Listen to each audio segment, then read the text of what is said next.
Sejawat sekalian, sekarang akan diuraikan gambaran EKG pada jantung yang memiliki pacemaker atau pacu jantung.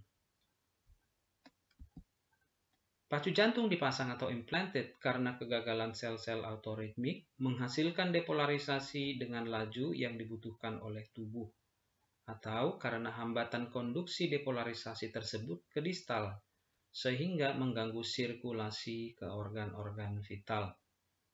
Bila gangguan ini sudah menimbulkan keluhan atau simptomatik, maka tentu saja dibutuhkan pemasangan alat pacu jantung. Pemasangan pacu jantung bisa dilakukan di satu ruang, yaitu single chamber, baik atrium saja maupun ventricle saja. Atau bisa juga di dua ruang atau dual chamber, yaitu pemasangan pacu di atrium dan ventricle. Dual chamber pacemaker ini disebut juga sebagai atrioventricular sequential pacemakers.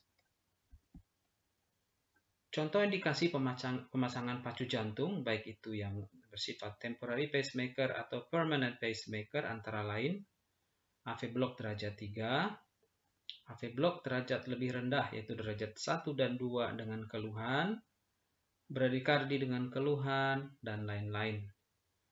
Pacu jantung generasi awal diatur pada laju pacu yang tetap atau fixed rate pacemakers.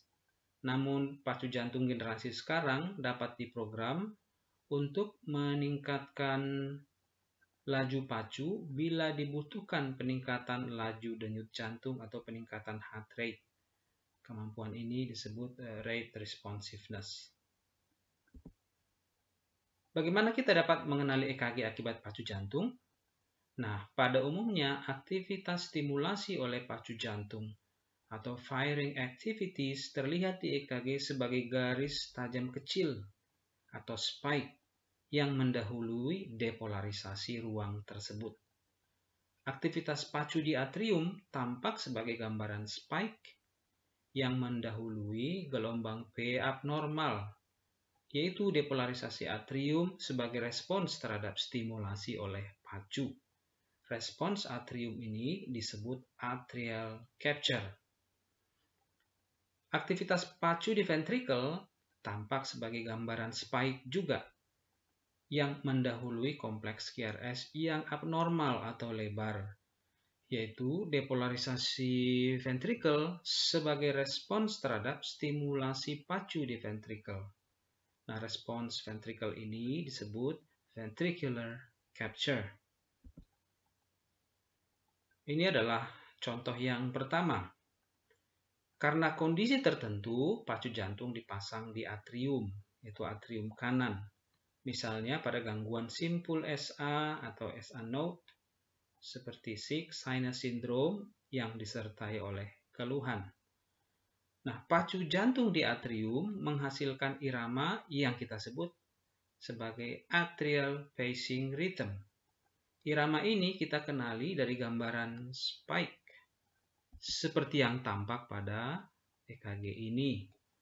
Nah, gambaran spike ini segera diikuti oleh gelombang P yang abnormal, yang bentuknya berbeda dengan gelombang P sinus. Nah, respons atrium ini kita sebut atrial capture. Perhatikanlah bahwa konduksi ke ventricle masih berlangsung normal. Dapat kita lihat sebagai kompleks QRS yang sempit, yaitu kompleks QRS yang normal. Karena kondisi yang berbeda, pacu jantung perlu dipasang di ventricle, yaitu ventricle kanan, misalnya pada AV block derajat 3 atau total AV block. Pacu jantung di satu ruang ini, yaitu di ventricle, menghasilkan irama yang kita sebut sebagai ventricular pacing rhythm. Sebagaimana atrial pacing, irama ini kita kenali dari adanya gambaran spike yang biasanya tampak lebih mencolok seperti pada EKG ini, lebih besar, lebih dalam, atau lebih tinggi.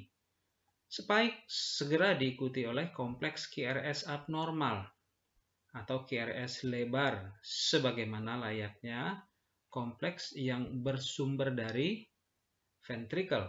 Nah, respons ventricle kita sebut sebagai ventricular capture.